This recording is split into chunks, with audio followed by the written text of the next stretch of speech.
व अला आलिहि व सहबिहि व अहलि बैतिहि व ज़ुर्रिय्यातिहि अजमईन।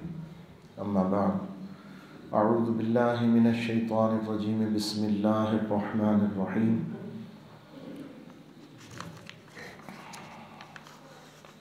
युरीदूना लियुत्फ़िऊ नूरल्लाहि बिअफ़वाहिहिम वल्लाहु मुतिम्मु नूरिही वलौ करिहल काफ़िरून। हुवल्लज़ी अरसल रसूलहु बिलहुदा व दीनिल हक़्क़ि लियुज़हिरहु अलद्दीनि कुल्लिहि वलौ करिहल मुश्रिकून। या अय्युहल्लज़ीना आमनू हल अदुल्लुकुम अला तिजारतिन तुंजीकुम मिन अज़ाबिन अलीम तु'मिनून बिल्लाहि व रसूलिहि व तुजाहिदून फ़ी सबीलिल्लाहि बिअम्वालिकुम व अन्फुसिकुम ज़ालिकुम ख़ैरुल लकुम इन कुंतुम तअलमून। यग़फ़िर लकुम ज़ुनूबकुम व यदख़िलकुम जन्नातिन तजरी मिन तहतिहल अनहार व मसाकिन तय्यिबतन फ़ी जन्नाति अदन ज़ालिकल फ़ौज़ुल अज़ीम। व उख़रा तुहिब्बूनहा नस्रुम मिनल्लाहि व फ़त्हुन क़रीब व बश्शिरिल मुमिनीन। सदक़ल्लाहु मौलाना अज़ीम व सदक़ रसूलुहुन नबियुल करीम व नहनु अला ज़ालिका लमिनश शाहिदीन व शाकिरीन वल्हम्दुलिल्लाहि रब्बिल आलमीन।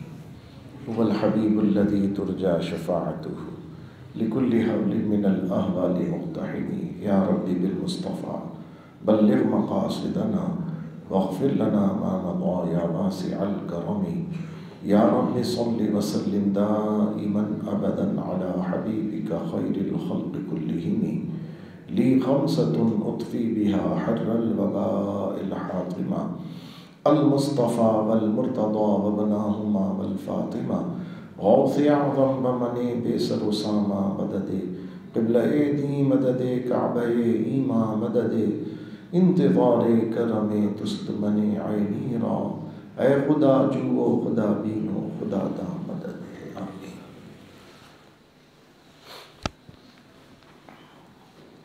हम्द सलात के बाद मेरे इंतहाई मोहतरम हाज़रीन महफ़िल, फ़कीर ने आपके सामने क़ुरान मजीद फ़ुरक़ान हमीद की 28वें पारे में से सूरह सफ़ की 7 आयत मुक़द्दसा तिलावत करने की सादत व शरफ़ हासिल किया। क़ब्ल इसके कि इसके तहत कुछ लब कुशाई की सादत हासिल की जाए, दुआ फ़रमाएँ अल्लाह तबारक व तआला मुझे अपने प्यारे हबीब लबीब नबी करीम रऊफ़ुर रहीम अलैहि अफ़्ज़लुस्सलाति व तस्लीम के सदक़े और तुफ़ैल हक़ बयान करने की तौफ़ीक़ अता फ़रमाए। और अल्लाह तबारक व तआला हम सब मुसलमानों को हक़ सुनकर उसे कबूल करने और उस पर अमल की तौफ़ीक़ अता फ़रमाए। आमीन बिजाहिन नबील अमीन सल्लल्लाहु अलैहि वसल्लम। अक़ीदत व मोहब्बत से एक बार दुरूद पाक का नज़राना पेश फरमाएँ। अल्लाहुम्मा सल्लि अला सय्यिदिना व मौलाना मुहम्मदिन मअदिनिल जूदि वल करमी व आलिहि व बारिक वसल्लिम सलातन व सलामन अलैका या सय्यिदी या ख़ातमन नबिय्यीन।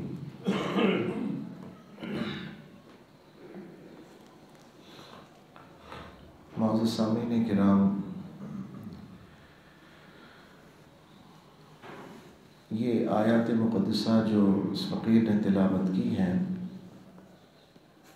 कोई भी बात शुरू करने से पहले इसका तर्जमा समाअत कर लीजिए ताकि मज़मून ज़हन में रहे, उसका उन्वान ज़हन में रहे।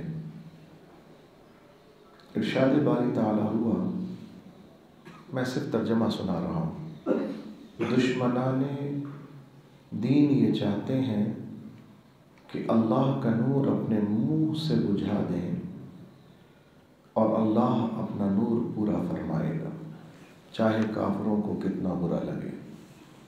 वही है जिसने अपने रसूल को हिदायत और सच्चे दीन के साथ भेजा कि इस दीन को तमाम अदियाने बातिला पर गालिब फरमा दे, चाहे मुशरिकों को कितना ही बुरा लगे। ए ईमान वालों, क्या मैं तुम्हें वो तिजारत बताऊं जो तुम्हें दर्दनाक अजाब से बचाए? तो वो ये है, ईमान लाओ अल्लाह पर, अल्लाह के रसूल पर, और अल्लाह की राह में अपने माल और जान से जिहाद करो। ये तुम्हारे लिए बेहतर है अगर तुम चाहो, अगर तुम जानो। और जब तुम ये तिजारत करोगे तो बदले में अल्लाह तुम्हारे गुनाह बख्श देगा और तुम्हें उन बागों में ले जाएगा जिनके नीचे नहरें रवां हैं, और उनके पाकीज़ा महल्लात में जो बसने के बाग हैं। और समझ लो तो यही बड़ी कामयाबी है। और इसके साथ साथ एक नेमत तुम्हें और भी अता फरमाएगा जो तुम्हें बहुत प्यारी है, और वो है अल्लाह की मदद और जल्द आने वाली फ़तह।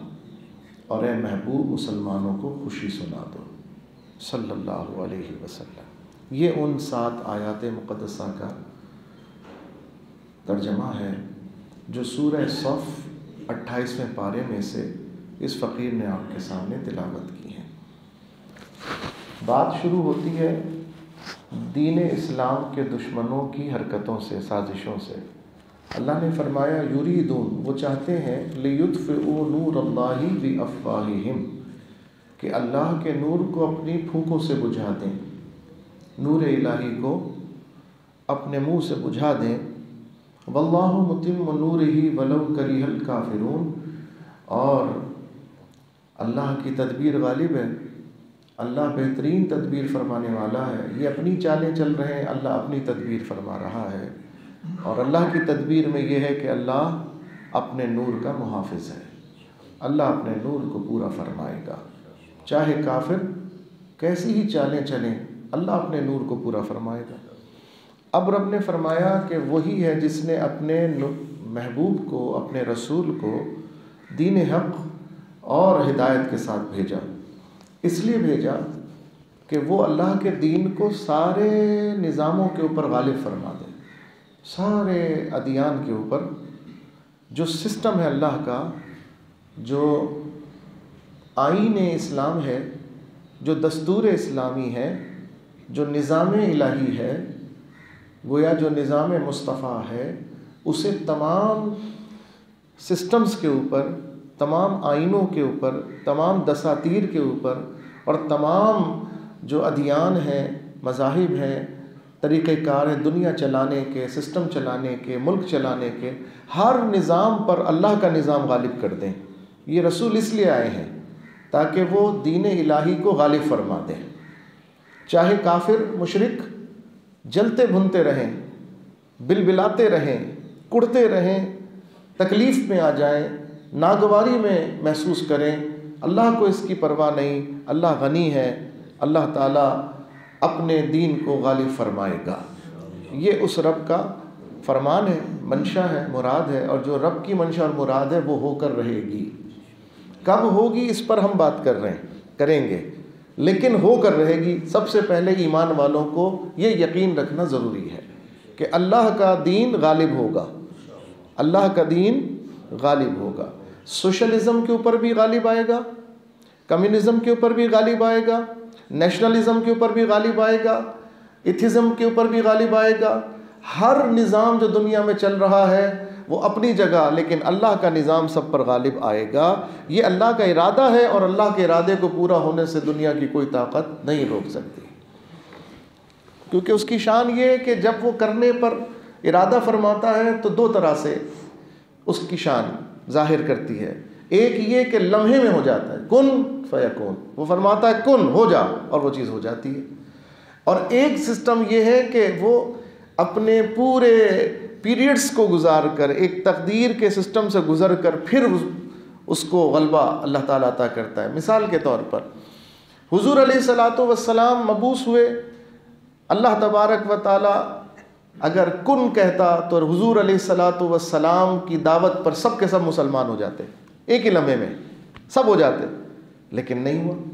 कितने बरस में उरूज हुआ, कितने बरस में जाके गलबा हुआ? 23 बरस के अंदर जाकर हुजूर अलैहिस्सलाम ने 40 साल की उम्र में दावत इस्लाम शुरू की और 63 बरस की उम्र में जाकर जब खुतबा हज्जतुल वदा आपने इरशाद फरमाया तो उस वक्त जो थे वो लाखों का मजमा मौजूद था।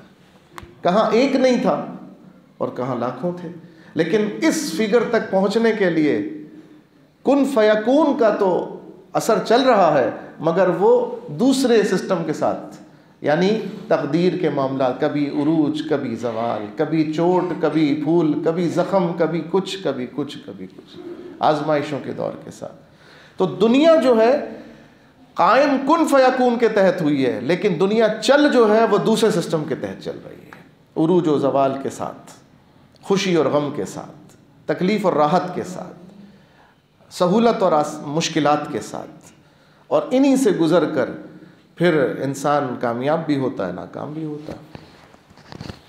तो रब ने फरमाया कि अल्लाह का दीन गालिब आएगा, चाहे काफिरों को कितना ही बुरा लगे। तो ये यकीन करना कि अल्लाह का दीन गालिब आएगा, हालांकि आज के दौर में ये बात करना बहुत मुश्किल है कि क्या अमेरिका पे गलबा हो जाएगा, क्या रूस पे गलबा हो जाएगा। वो खला में पहुंच गए मौलाना, हमें यहाँ पे बेवकूफ़ बना रहे। जहन में बात आती है ना कि एक मस्जिद के मौलवी साहब हमें बता रहे हैं कि हम जो है ना वो अमेरिका पे भी गलबा हो जाएगा और रूस पर भी गलबा हो जाएगा। बोलो कोई है एग्जिस्ट करने वाली बात? कोई है बात कि इंसानी अक्ल कबूल करे? तो मैं इस बात पर बात ही नहीं कर रहा कि इंसानी अक्ल के पैमाने पे इसको तौलें। हम तो यकीन और ईमान की बात कर रहे हैं। और अल्लाह ने कुरान करीम में बहुत से मामलात में हमें उलझने का नहीं फरमाया, बल्कि फरमाया यकीन रखो कि ऐसा होगा। रब ने फरमाया व अंतुमुल अअलौन, तुम ही कामयाब होगे, इन कुंतुम मुमिनीन, बशर्त ये कि तुम ईमान वाले हो। ये रब ने फरमाया। अब आप बोलें कि इसकी एग्जिस्टेंस कहाँ है इस दुनिया में आज के दौर में, इस आयत की कि तुम ही कामयाब होगे, अगर तुम ईमान वाले हो तो तुम कामयाब होगे, ये यकीन रखो कि तुम कामयाब होगे। तो इसकी एग्जिस्टेंस कहाँ है मौजूदा दौर में, कहाँ ऐसा हुआ? तो मैं कहूँगा उसकी मिसाल अफगानिस्तान के अंदर है, बराबर में आपके। तबाह बर्बाद कर दिया अमेरिका ने, सब कुछ कर 20 साल तक, लेकिन उनका यकीन तबाह नहीं हुआ और उस यकीन ने उनको आज दोबारा इज्जत के मकाम पे खड़ा कर दिया। बोलिए खड़े हैं कि नहीं खड़े? अमेरिका के बगैर खड़े हैं कि नहीं खड़े? जी रहे हैं कि नहीं जी रहे? जिंदा हैं कि नहीं जिंदा हैं? और पैंट कोट टाई पर आकर मजबूर हुए जिंदा होने में, या अल्हम्दुलिल्लाह सुन्नत रसूल सजा के जिंदा रहने पे अल्हम्दुलिल्लाह फ़ख्र के साथ है। सुन्नत रसूल भी सजी हुई है, सर पे अमामा भी सजा हुआ है, चेहरे पे दाढ़ी भी है, मदारिस के पढ़े हुए, ऑक्सफोर्ड का पढ़ा हुआ कोई नहीं है। अगर ऑक्सफोर्ड का पढ़ा हुआ कोई इनके यहाँ इकोनॉमिस्ट आ जाता, अगर लंदन स्कूल ऑफ इकोनॉमिक्स का पढ़ा हुआ कोई ग्रेजुएट इनके पास आ जाता, तो पाकिस्तान जैसा हाल होता। क्योंकि पाकिस्तान में आज तक जितने भी इकोनॉमिस्ट आए, जितने भी इकोनॉमिस्ट आए, वो कौन है? या तो हार्वर्ड के पढ़े हुए, या ऑक्सफोर्ड के पढ़े हुए, या प्रेस्टन के पढ़े हुए, या लंदन स्कूल ऑफ इकोनॉमिक्स के पढ़े हुए। तो जो इतने बड़े बड़े पढ़े हुए आए, आज 75 सालों में पाकिस्तान का कबाड़ा करके रख दिया, जो इतने पढ़े हुए आए। और अफगानिस्तान में कौन है? एक मदरसे के मौलवी हैं। तो इसका मतलब क्या है? आप, अल्लाह ने अकल दी है, फ़अतबिरू या उलिल अब्सार, क्यों नहीं आंखें खोलते? क्यों अंधे बने हुए हैं? क्यों कान नहीं खोलते? क्यों हम बहरे बने हुए हैं? दुनिया के पढ़े हुए जिनको कहा जाता है, जिनकी डिग्रियों पे नाज होता है, मुंह टेढ़े कर करके इंग्लिश जब तक ना बोले तब तक लगता ही नहीं है कि पढ़ा लिखा है। वो तो इंग्लिश भी नहीं बोलते, वो तो अपनी जबान बोलते हैं। और उससे पहले भी अगर आपको कोई देखना हो तो तुर्की मॉडल है आपके सामने। तैयब एर्दोगान बाहर के किसी इदारे का नहीं पढ़ा हुआ, वो मुल्क से बाहर तो कभी पढ़ने के लिए गए ही नहीं। और आप हैरान होंगे, उन्होंने मुल्क की भी किसी यूनिवर्सिटी के अंदर नहीं पढ़ा। पढ़ें उनका किरदार, कोई उनकी बायोग्राफी पढ़ें, गूगल पे लिखेंगे तो आ जाएगी, आजकल तो सब चीज़ें अवेलेबल हैं। उन्होंने कहाँ पढ़ा? उन्होंने मदरसे में पढ़ा है, जिसको भी आज भी इमाम खतीब स्कूल कहा जाता है। आज भी इस्तांबुल, पूरे तुर्की में उसकी शाखें मौजूद हैं। इस्तांबुल के हर डिस्ट्रिक्ट में 39 डिस्ट्रिक्ट हैं इस्तांबुल के, और हर डिस्ट्रिक्ट में एक इतना शानदार स्कूल है कि जिसके अंदर पढ़ने वाला जब फारिग होकर निकलता है तो वो इमाम और खतीब के मनसब पर फाइज हो सकता है। ये अलग बात है कि वो उसकी शराइत पूरी करे कि नहीं करे। उनकी दाढ़ी नहीं है, वो पैंट कोट पहनते हैं, लेकिन हैं वो आलिम दीन, मुकम्मल आलिम दीन है। वो इंग्लिश नहीं बोलते, वो अपनी मादरी ज़बान में बात करते हैं। आज तुर्की की इकनॉमी अगरचे के पूरी दुनिया उसको तबाह करने में लगी हुई है, लेकिन वो तनहा लड़ रहा है। G20 ममालिक में वो शामिल है, जो दुनिया के ग्रैंड 20 ममालिक कहलाते हैं, उनमें तुर्की शामिल। सिर्फ 2 ही मुल्क हैं इस्लामी, 18 गैर इस्लामी है और 2 मुस्लिम है, एक सऊदी अरब और एक तुर्की G20 में। और अब इनका हदफ जो है तुर्की का, वो G10 में शामिल होने का है, कि जो सुपर 10 हैं दुनिया के, जो 10 ममालिक कहलाते हैं टॉप, उसमें शामिल होने का। उन्होंने तुर्की को इतनी तरक्की दी, जो इमाम व खतीब थे, जो मदरसे के पढ़े हुए थे, आज 20 साल हो गए उनको हुक्मरानी करते हुए। 2003 से लेकर आज 2023 है, तकरीबन 20 साल हो गए उनको हुक्मरानी करते हुए। 20 साल पहले का तुर्की यही हाल थे जो आज पाकिस्तान का हाल है। 20 साल पहले का तुर्की वही फौज कब्जा करती थी, वही सियासतदान लड़ते थे, सब लूट रहे थे, और तुर्की बिल्कुल तबाह बर्बाद था। लेकिन आज 20 साल के बाद ये आलम है कि पूरी दुनिया, तुर्की की आबादी 8 करोड़ है, और आप हैरान होंगे कि हर साल सयाह 6 करोड़ आते हैं वहाँ पर, जो तुर्की को देखने आते हैं, जो तुर्की को विजिट करने आते हैं। क्यों? आज उन्होंने उस मुल्क को तरक्की पे कहाँ पहुँचा दिया। अच्छी क़यादत, मुखलिस क़यादत। ज़रूरी नहीं है कि ऑक्सफोर्ड की पढ़ी हुई हो, ज़रूरी नहीं है कि वो प्रिस्टन की पढ़ी हुई हो, ज़रूरी नहीं है कि जब तक वो उसके साथ कोई यूरोपीय मुल्क की डिग्री हो तभी वो काबिल हो। नहीं नहीं, हम तो एग्जिस्ट करते हुए देख रहे हैं। 2 मुल्कों की मिसाल मैंने आपके सामने रख दी। अगर नहीं है सही तो बताइए, गलत है मेरी बात? मैं ये नहीं कहता अफगानिस्तान तरक्की याफ्ता हो गया, मैं कह रहा हूँ हम जी तो रहा है ना, मर तो नहीं गए। उन पर तो किसी IMF का कर्जा नहीं है, उन पर तो कोई कर्जा नहीं है इस वक्त। वो अपने हालांकि उनके पास इतने वसाइल भी नहीं है, लेकिन आपने अभी हाल ही में देखा होगा, उन्होंने जो है वो स्पोर्ट्स कार बना ली, सुपर कार बना ली। अभी 1 साल हुआ उनको आए हुए, और उन्होंने क्या कर लिया। वो उनके बाज़ मसाइल हैं, हो सकता है हम उससे इत्तेफाक नहीं करते हो। उन्होंने ख़वातीन की तालीम पे पाबंदी लगा दी, हम इससे इत्तेफाक नहीं करते, हम इससे इत्तेफाक नहीं करते। मखसूस शोबों में ख़वातीन को आला तालीम हासिल करना चाहिए, ताकि उनका वो कौन से शोबे, जिस शोबे डील करते हैं ख़वातीन के मामलात से, जो शोबे ख़वातीन के मामलात से डील करते हैं, उसमें आला तालीम हासिल करनी चाहिए। लेकिन जो शोबे दुनियावी मामला से, उसमें ज़रूरत नहीं है ख़वातीन को। इस्लामी तालीम, इस्लामी माशरा ख़वातीन को मर्द बनने की इजाज़त नहीं देता। उसने हुकूक मुतय्यन किए हुए, मर्द का काम है ये, औरत का काम है ये बैलेंसिंग इस्लाम के अंदर है। आप जब भी बैलेंस को, हाँ एमरजेंसी के मामलात कुछ और होते हैं, वो हर जगह इस्तिस्नाई मामलात मुख्तलिफ होते हैं, लेकिन जनरल मामलात मुख्तलिफ होते हैं। तो अज़ीज़ान मोहतरम, अल्लाह का दीन गालिब होकर रहेगा, ये हमें यकीन रखना चाहिए। आपका यकीनी तो आपको आगे लेके जाएगा, बेयकीनी तो मुर्दार है। इकबाल ने कहा ना, बेयकीनी तो इंसान को ख़त्म कर देती है, यकीन इंसान को कामयाबी के ऊपर लेके जाता है।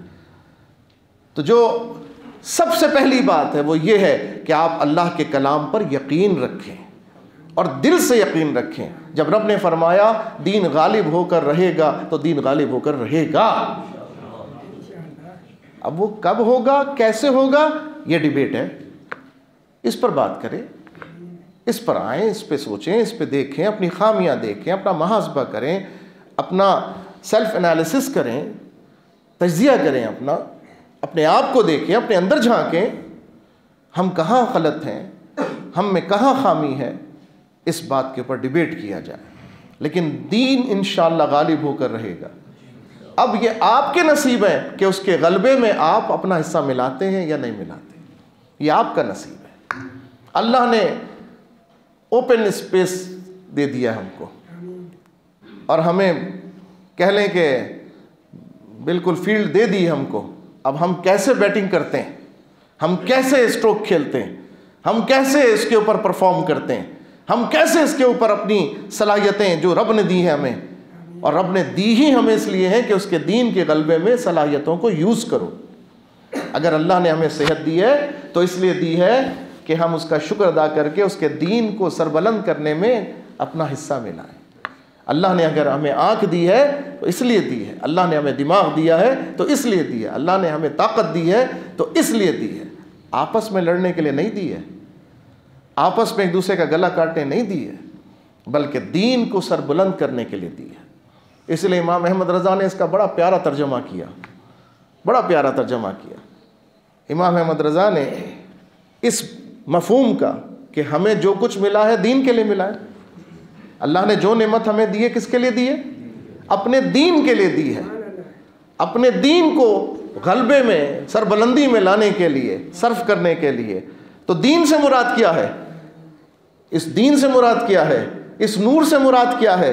इसके बड़े मफहूम है। इमाम अहमद फरमाते हैं, मेरा इश्क़ कहता है कि इस नूर से मुराद नूर मुस्तफ़ा है सल्लल्लाहु अलैहि वसल्लम। बात एक ही है। आप इस्लाम की बात करो, नूर इस्लाम बोलो, नूर कुरान बोलो या नूर मुस्तफ़ा बोलो, बात एक ही है। क्योंकि जो भी कुरान कहोगे तो उसमें भी दीन और नूर मुस्तफ़ा है, नूर मुस्तफ़ा बोलोगे तो उसमें भी दीन और नूर कुरान है, और दीन बोलोगे तो उसमें भी नूर कुरान और नूर मुस्तफ़ा शामिल है।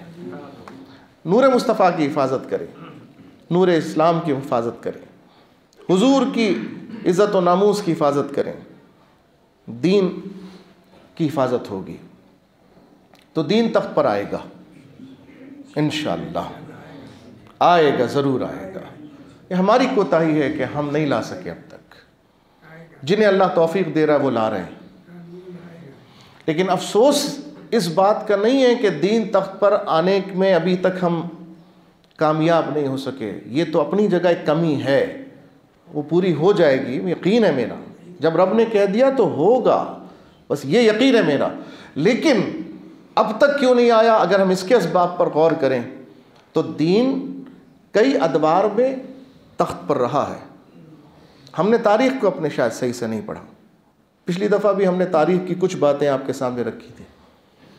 मेरे आका अलैहिस्सलातु वस्सलाम ने फरमाया, मेरे ज़माने से लेकर इमाम महदी के ज़माने तक 5 दौर हैं। हुजूर अलैहिस्सलाम ने फरमाया, इस दीन पर 5 अदवार गुजरेंगे। एक दौर वो है जो मेरा दौर है कि तुम्हारे दरमियान नबूवत मौजूद है, यानी नबी मौजूद है, और मेरे बाद कोई नबी नहीं। अल्हम्दुलिल्लाह हम हुजूर अलैहिस्सलाम की ख़त्म नबूवत के मानने वाले हैं। अल्हम्दुलिल्लाह हम हुजूर अलैहिस्सलाम के बाद क़यामत तक किसी नए नबी के मानने वाले नहीं हैं। कोई नया नबी नहीं आएगा। हाँ, एक अज़ीमुश्शान नबी तशरीफ़ लाएंगे, एक जलीलुल क़द्र नबी तशरीफ़ लाएंगे, मगर नबी की हैसियत से नहीं आएंगे। होंगे नबी, स्टेटस नहीं बदलेगा, लेकिन नबूवत का इजरा करने नहीं आएंगे, सरकार का कलमा पढ़ाने आएंगे। हज़रत ईसा अलैहिस्सलातु वस्सलाम आप तशरीफ़ लाएंगे, हुजूर की उम्मत की मुआविनत के लिए तशरीफ़ लाएंगे, हुजूर की उम्मत का काम मुकम्मल करने आएंगे। यानी तकमील की जो आखिरी कील ठोकने अल्लाह ताला अपने महबूब की उम्मत की मदद के लिए अपने महबूब जलीलुल क़द्र पैगम्बर को भेजेगा, सैयदना ईसा अला नबीना व अलैहिस्सलाम। लेकिन उनसे कबल सरकार ने फरमाया 5 दौर।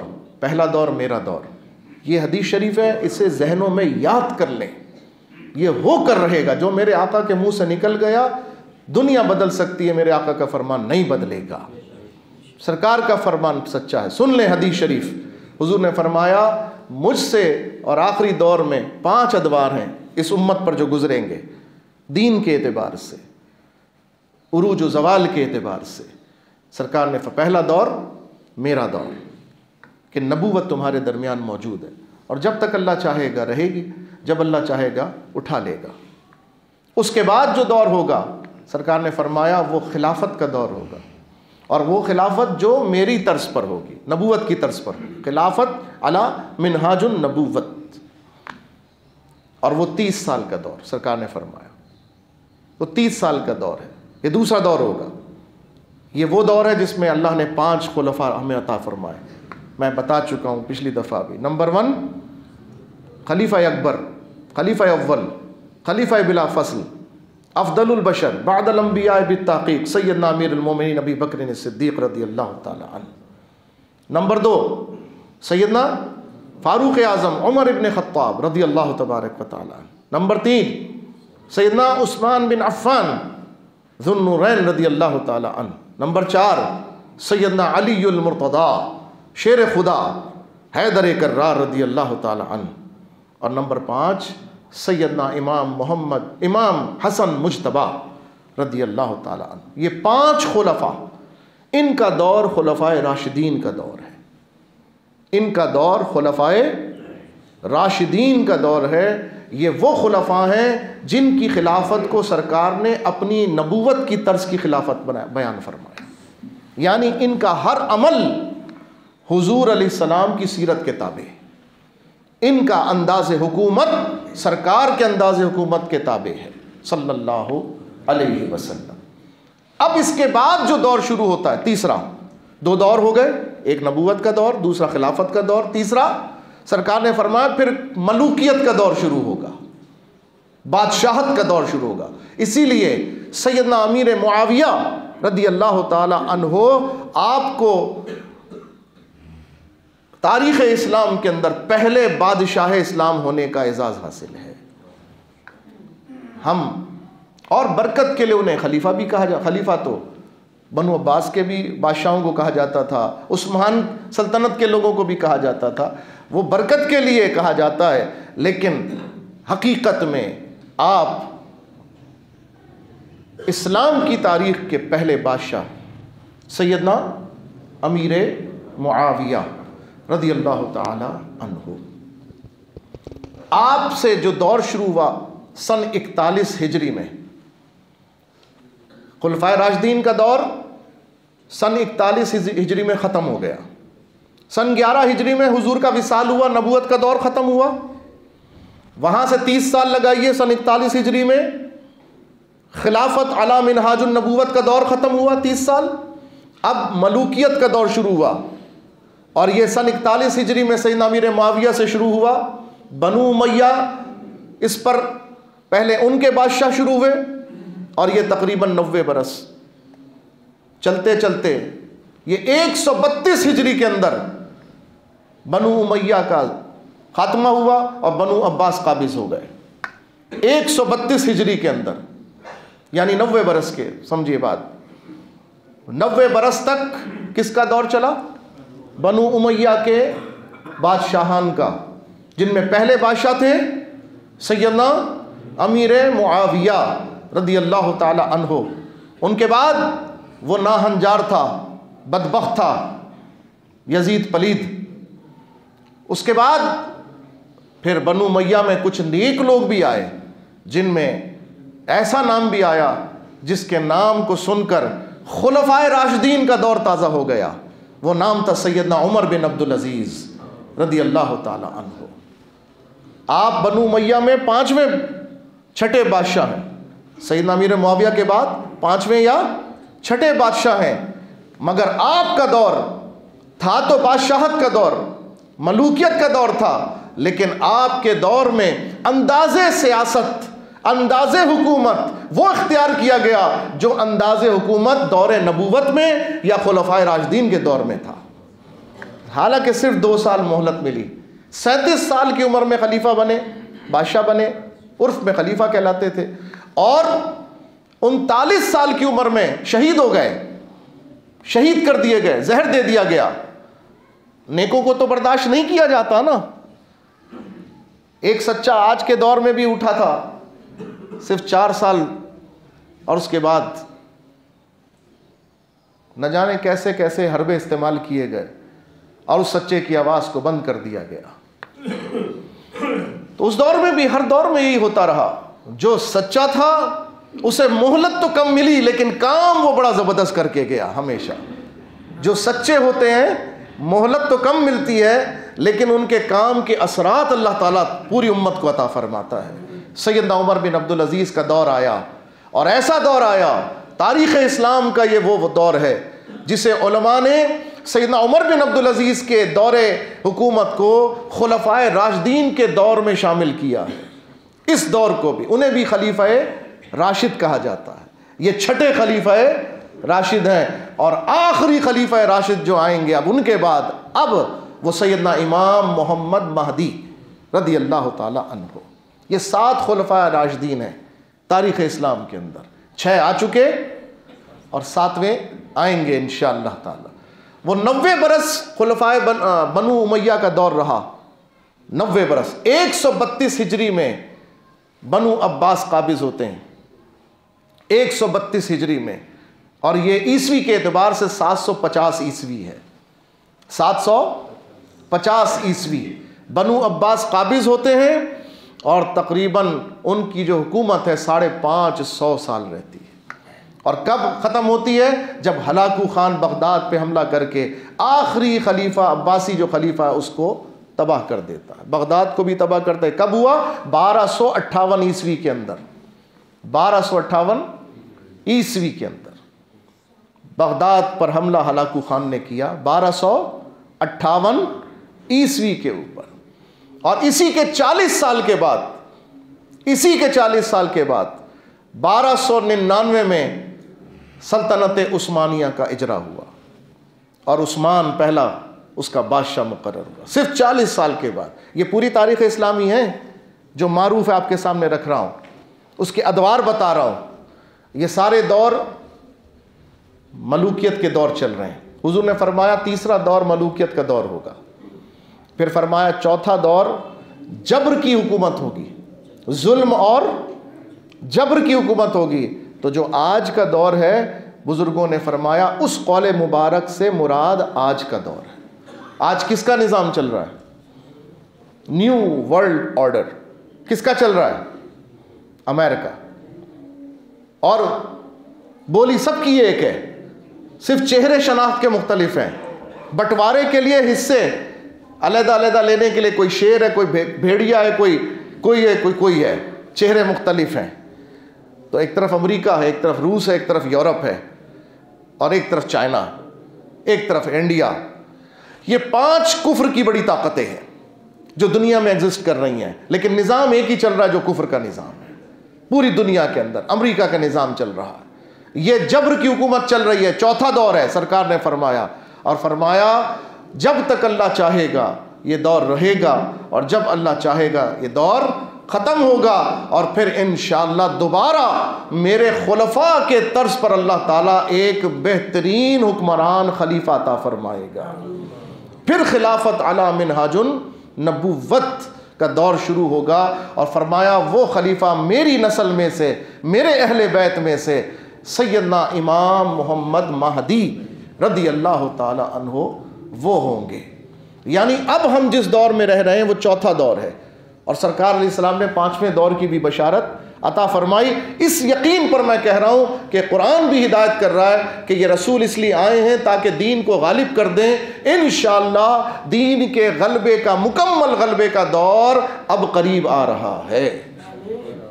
ये जो कुछ आप देख रहे हैं इस्लामी हुकूमतों का हाल, मैं कह रहा था कि दुख इस बात का नहीं कि हम उस गलबे में अभी शरीक हुए कि नहीं हुए, दुख इस बात का अपनी जगह, लेकिन असल दुख तो ये है कि इस्लामी ममालिक कहने वाले इस बात पर यकीन ही नहीं रखते कि हम गालिब आएंगे। वो तो इस बात को मान चुके हैं कि अमेरिका गालिब आ चुका है, वो तो इस बात पर यकीन कर चुके हैं कि रूस गालिब आ चुका।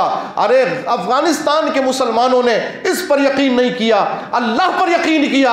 अल्लाह ने इन एटमी ताकतों के बावजूद भी अफगानिस्तान जैसे छोटे मुल्क को अल्लाह ने यकीन और ईमान की बदौलत से दोबारा सरफराजी अता फरमाई। तो चाहिए क्या? यकीन। क्या चाहिए? यकीन। अल्लाह ने फरमाया तुम्हें हम यकीन अगर तुम्हारे अंदर होगा, रब ने फरमाया हम तुम्हारी मदद भी जल्द करेंगे, तुम्हें फतह भी अता फरमाएंगे। ए महबूब, खुशखबरी सुना दो यकीन वालों को कि इनको मदद भी मिलने वाली है और इनको फतह भी आने वाली है। लेकिन किनको? जिनको अल्लाह के फरमान पर यकीन होगा, जिन्हें सरकार के फरमान पर यकीन होगा, जिन्हें इस्लाम की सरबलंदी पर यकीन होगा। चाहे कुछ भी हो जाए, चाहे आपके सामने कोई कितना कमाल करके दिखा दे, हमारा यकीन अपने रब के फरमान के ऊपर है, हमारा यकीन अपने महबूब के फरमान के ऊपर है। और इंशाअल्लाह ताला हम उस गलबे इस्लाम के लिए यकीन के तौर पर भी, ईमान के तौर पर भी और अमली तौर पर भी अपनी सलाहियतों को खर्च करेंगे। ये महीना माह रजब शरीफ का महीना है और इस माह रजब के अंदर तारीख़ इस्लाम के एतबार से चंद ऐसी शख्सियात का निस्बत और ताल्लुक़ है जिन्होंने दीन के गलबे में, इसी काविश में सदियों से लोग लगे हुए। सैयदना अबू बकर सिद्दीक़ से लेकर आज तक मैं समझता हूँ जितने भी सच्चे मुसलमान आज भी हैं, जो मेरी नज़र में सच्चे, हो सकता है आपकी तहकीक में नहीं सच्चे हों, लेकिन मेरी नज़र में, या तो दलील से साबित करो, मैं तो तैयब अर्दगान को भी सच्चा इंसान समझता हूँ, मैं तो अफ़गानिस्तान के तालिबान को भी सच्चा मुसलमान समझता हूँ। मेरी नज़र में ये सच्चे हैं, मेरी नज़र में यकीन वाले हैं, मेरी नज़र में ये मुजाहिद हैं, मुजाहिदीन इस्लाम हैं। वरना आप बता दें कौन है मुजाहिद इस्लाम? सऊदी अरब का बादशाह मुजाहिद इस्लाम है, यूएई का सदर मुजाहिद इस्लाम है। कौन है मुसलमान? बताएं फिर कौन है जिसको हम मुजाहिद इस्लाम बोलें, जो हक के लिए खड़ा हो, जो बात सच्ची करता हो। सऊदी अरब का हाल मैं बता चुका कि वहाँ तो एक जानी को, बदकार को, चूँकि वो बहुत बड़ा फुटबॉलर है, नवाजने के लिए शरीयत इस्लामिया का हुक्म मुअत्तल कर दिया गया। रोनाल्डो को बुलाने के लिए उसकी बदकारा जो गर्लफ्रेंड है, भाई वो जानी है ना, उसके बच्चे साथ में, और वो शादीशुदा नहीं है, तो कौन है वो औरत जिसके बच्चे साथ में और रोनाल्डो बोल रहे हैं ये बच्चे मेरे हैं, ये औरत मेरी गर्लफ्रेंड है, तो वो कौन हुई? बताओ। वो बीवी हुई, शरीयत के मुताबिक निकाह किया। शरीयत से मुराद मारूफ जो दुनिया में निकाह के तरीके हैं, वो निकाह किया नहीं। जब निकाह नहीं किया तो जिस औरत से निकाह के बगैर बच्चे पैदा हुए, बताओ वो कौन है? वो जानी है। लेकिन उनको नवाजने के लिए, सऊदी अरब में बुलाने के लिए, सऊदी अरब में कौन सा दस्तूर चलता है? बज़ाहिर वो दावा क्या करते हैं? इस्लामी दस्तूर है। तो इस्लाम के दस्तूर में कोई जानी एलानिया जिना करे, क्या सजा है? कोड़े है ना। गैर शादीशुदा अगर जिना करें तो कोड़े, 80 कोड़े लगाए जाएं, और शादीशुदा अगर करें तो उन्हें संसार किया जाए। यह सजा। तो रोनाल्डो अगर सऊदी अरब आता है तो क्या होना चाहिए था इस्लामी कानून के मुताबिक? गिरफ्तार करके सजा देनी चाहिए। लेकिन उसको बुलाकर 25 करोड़ डॉलर का 3 साल का मुआहदा किया गया उसके साथ। उसको हार पहनाए गए। वो 3.5 साल फुटबॉल की एक टीम को अपनी सर्विसेज देगा सऊदी अरब के अंदर। तो बताओ, जब सऊदी अरब का हाल यह है कि वो दुनिया के खातिर अल्लाह के कानून को मुअत्तल कर रहे हैं, अल्लाह के कानून को मुअत्तल, तो अजाब नहीं आएगा? अमिताभ बच्चन को बुलाकर रियाज में लाइफ टाइम अचीवमेंट अवार्ड दिया जा रहा है। सलमान खान को बुलाकर वहां पर डांस का प्रोग्राम कराया जा रहा है। जद्दा में फिल्म फेस्टिवल मुनक्किद किया गया, डीजे प्रोग्राम्स कराए जा रहे हैं। तो बताओ, जिस मुल्क का ये आलम है, हम उसे मुजाहिद इस्लाम करार दें? हम इस्लाम का गाजी करार दें? और कहां वो हुक्मरान और कहां तालिबान जैसे मुजाहिद? क्या जोड़ हो सकता है दोनों के अंदर? कहां वो हुक्मरान और कहां तैयब अर्दगान? क्या जोड़ हो सकता है दोनों के साथ? तो हम तो सच्चों के साथ खड़े हैं। तुम खड़े हो कि नहीं खड़े हो, तुम देखो किसके साथ खड़े हो। हम तो अल्हम्दुलिल्लाह सच्चाई के साथ और सच के साथ खड़े हैं, और जिसमें सच नजर आएगा उसके साथ खड़े हैं अल्हम्दुलिल्लाह। ये दौर सदियों से चला आ रहा है। माह रजब में चंद ऐसी शख्सियात इस्लाम की तारीख से जुड़ी हुई हैं, जिनमें सबसे पहला नाम सैयदना अलीयुल मुर्तज़ा, शेर खुदा, हैदर कर्रार, फातह खैबर, सैयदना अमीरुल मोमिनीन अली इब्ने अबी तालिब कर्रमल्लाहु वजहुल करीम। आपका यौम विलादत कल की रात है, 13 रजब, यह आपका यौम विलादत है। इसी 13 तारीख को आप दुनिया आबो गिल के अंदर पैदा हुए, और विलादत के बाद से लेकर शहादत तक हमेशा सरकार की नज़र रहमत में रहे सल्लल्लाहु अलैहि वसल्लम। और दूसरी शख्सियत, हैरत की बात है, दूसरी शख्सियत सैयदना अमीर मुआविया रदी अल्लाह ताला अन्हु है, जो खलीफा इस्लाम तो नहीं, हाँ बरकत के लिए उनको खलीफा इस्लाम भी कहा गया, लेकिन वो शाहान इस्लाम में पहले बादशाह हैं जिन्होंने 20 साल हुकूमत की, और उनके दौर में इस्लाम अफ्रीका तक पहुंच चुका था। सबसे पहला बहरी बेड़ा सैयदना अमीर मुआविया ने तैयार फरमाया। ये बहरी जंग की इब्तिदा, उनका विसाल भी 22 रजब इसी माह मुबारक। तीसरी शख्सियत मौला अली की औलाद, सैयदों के इमाम और इमाम हुसैन के पड़पोते सैयदना इमाम जाफ़र सादिक रदी अल्लाह ताला अन्हो। आपका भी यौम विसाल इसी माह रजब में। ये अजीम शख्सियात हैं। ये वो हैं इमाम जाफ़र सादिक के सैयदना इमाम आज़म अबू हनीफ़ा नुअमान बिन साबित रदी अल्लाह अन्हु फरमाते हैं, अगर मुझे 2 साल इमाम जाफ़र सादिक की सोबत न मैसर आती तो मैं शायद पागल होकर हलाक हो चुका होता, मैं हलाक हो जाता। अगर मैं 2 साल जो सोबत इमाम जाफ़र सादिक की न मिलती तो मैं हलाक हो जाता, बर्बाद हो जाता। ये तो इमाम जाफ़र सादिक की बरकत है कि मुझे कहाँ से कहाँ पहुँचा दिया। ये वो शख्सियत हैं कि इमाम आज़म जिनकी तारीफ़ इस अंदाज में करें। और चौथी शख्सियत हिंद के राजा ख्वाजा गरीब नवाज सैयदना मुईनुद्दीन हसन संजरी चिश्ती अजमेरी रदी अल्लाह ताला अन्हो। ये चारों ऐसे नाम हैं कि जिनके नाम सुनकर ही दिल में ईमान ताज़ा हो जाता है।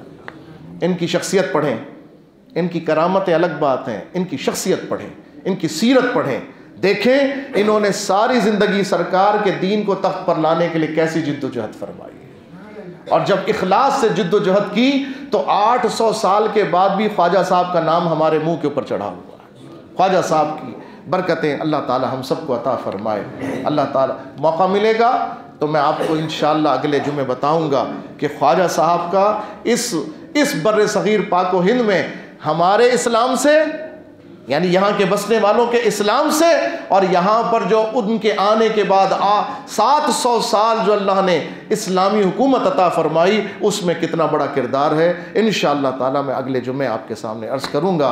वाखिर दावाना अनिल हम्दुलिल्लाहि रब्बिल आलमीन। ताजदार ख़त्म नबूवत जिंदाबाद जिंदाबाद जिंदाबाद। मन सब्बा नबिय्यन आया आया दीन आया। लब्बैक लब्बैक लब्बैक या रसूल अल्लाह, लब्बैक लब्बैक लब्बैक या रसूल अल्लाह, लब्बैक लब्बैक लब्बैक या रसूल अल्लाह सल्लल्लाहु अलैहि वसल्लम। रहेगा यूं ही उनका चर्चा रहेगा, पड़े खाक हो जाए जल जाने।